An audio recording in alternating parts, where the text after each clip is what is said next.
walaupun harus dibayar mahal dengan nyawanya sendiri.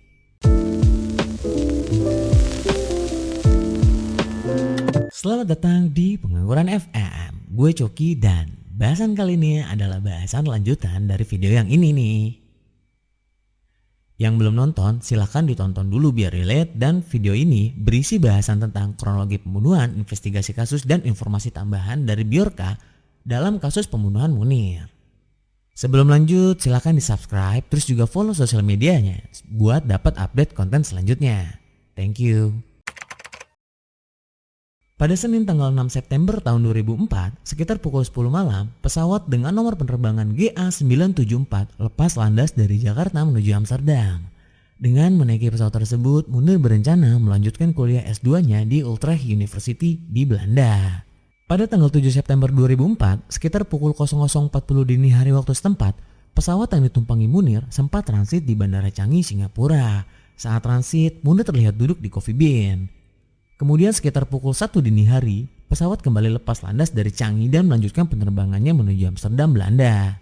Setelah 3 jam terbang dari Singapura, Munir diketahui sakit dan terlihat beberapa kali ke toilet. Saat awak kabin mengetahui hal tersebut, kemudian ia melaporkannya kepada pilot. Lalu pilot tersebut meminta awak kabin untuk terus memonitor kondisi Munir. Dan Munir pun dipindahkan di sebelah seorang penumpang yang berprofesi sebagai dokter, yang juga ikut berusaha menolong dan merawatnya pada saat itu. Namun beberapa saat kemudian, tepatnya 2 jam sebelum pesawat mendarat sekitar pukul 8 pagi waktu setempat, Munir dinyatakan meninggal di ketinggian 40.000 kaki di udara. Sekitar 10 pagi waktu setempat, pesawat yang membawa jenazah Munir mendarat di Bandara Schiphol, Amsterdam, Belanda. Setelah mendarat, 10 petugas polisi militer masuk ke pesawat dan seluruh penumpang pesawat dilarang turun selama 20 menit untuk dilakukan pemeriksaan sebagai prosedur pemeriksaan saat ada penumpang yang meninggal dalam penerbangan. Setelah pemeriksaan pesawat selesai, lalu jenazah Munir diturunkan dari pesawat oleh otoritas bandara setempat. Kemudian dilakukan otopsi untuk mengetahui penyebab tewasnya almarhum Munir. Kemudian jenazah almarhum Munir dibawa kembali ke Indonesia dan pada tanggal 12 September 2004, jenazah pun dimakamkan di Kota Batu, Malang, Jawa Timur. Berselang 2 bulan setelah kematian Munir, tepatnya pada tanggal 12 November 2004, Institut Forensik Belanda atau NFI mengungkapkan hasil otopsi jenazah Munir. Dan diketahui ia meninggal dunia karena diracun dengan arsenik dalam jumlah yang fatal. Pihak keluarga mendapatkan informasi melalui media Belanda tentang hasil otopsi Munir. Setelah mendengar hal tersebut, istri Munir, Suciwati, kemudian mendatangi Mabes Polri untuk meminta hasil otopsi suaminya. Namun Suciwati gagal mendapatkan hasil otopsi suaminya tersebut. Sejumlah LSM kemudian mengadakan jumpa pers di kantor Kontras untuk mendesak pemerintah segera melakukan investigasi, menyerahkan hasil otopsi kepada keluarga Munir, dan membentuk tim penyelidikan independen dengan melibatkan masyarakat sipil. Masyarakat dari berbagai daerah pun mendesak kepada pemerintah untuk mengungkap pelaku pembunuhan Munir. Setelah mendapatkan desakan dan gelombang demonstrasi dari masyarakat dan para aktivis HAM, pada tanggal 23 Desember 2004, akhirnya Presiden pada saat itu SBY membentuk tim pencari fakta atau TPF untuk kasus Munir. Kemudian pada 28 Februari 2005, TPF menyebut pihak manajemen Garuda diduga memalsukan surat penugasan Polikarpus, seorang pilot Garuda yang turut dalam penerbangan bersama Munir. TPF juga mengendus keterlibatan Badan Intelijen Negara atau BIN dalam kasus Munir. Polikarpus juga disebut menerima perintah dari BIN untuk membunuh Munir, sebab terdapat data percakapan antara Polikarpus dengan anggota BIN bernama Muhdi Purwo Pranjono yang terjadi sebelum dan sesudah pembunuhan Munir. Kemudian pada tanggal 14 dan 15 Maret 2005, penyidik dari Barreskrim Polri melakukan pemeriksaan terhadap Polikarpus. Hasilnya, tanggal 18 Maret 2005, Polikarpus resmi ditetapkan sebagai tersangka pembunuh Munir. Dan pada tanggal 20 Desember 2005, akhirnya Polikarpus pun ditahan di rumah tahanan Mabes Polri dan dijatuhi hukuman dengan vonis 14 tahun penjara. Sedangkan Direktur Utama PT Garuda Indonesia, Indra Setiawan, divonis 1 tahun penjara karena dianggap menempatkan Polikarpus sebagai ekstra kru atau kru tambahan di jadwal penerbangan Munir. Lalu pada 19 Juni 2008, Majen Purnawan Muhdi Purwo Pranjono yang pernah menjabat sebagai Deputi 5 BIN ditangkap dengan dugaan kuat bahwa dia adalah otak pembunuhan Munir.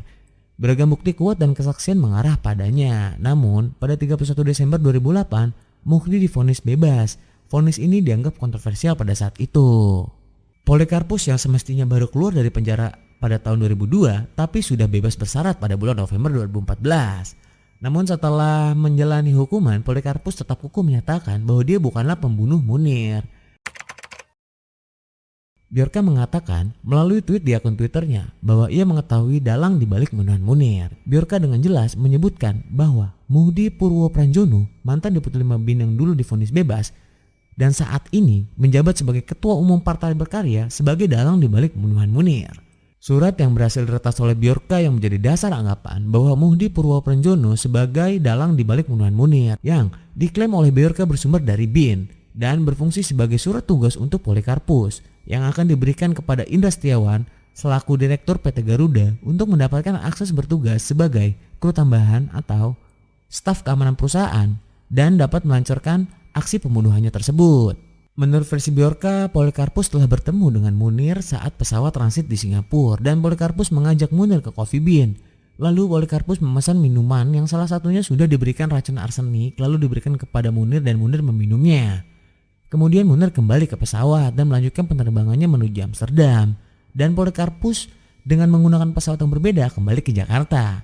3 jam kemudian Munir pun dinyatakan tewas di udara. Dari beberapa kasus pembunuhan dan penculikan yang ditangani oleh Munir membuat beberapa orang besar merasa bahwa sosok Munir ini membahayakan posisinya atau jabatannya sehingga harus dihilangkan demi menyelamatkan karir mereka. Walaupun Munir hanya ingin melindungi hak-hak dasar manusia termasuk hak untuk hidup dan hak kebebasan berpendapat. Selain itu, kematian Munir menjadi martir di negara ini untuk generasi selanjutnya agar sadar terhadap hak dasar manusia yang harus dihargai dan dilindungi oleh negara beserta manusia-manusia lainnya, walaupun harus dibayar mahal dengan nyawanya sendiri. So, thank you yang udah subscribe dan nonton video ini sampai selesai. Jaga kesehatan, stay safe, and see you next time.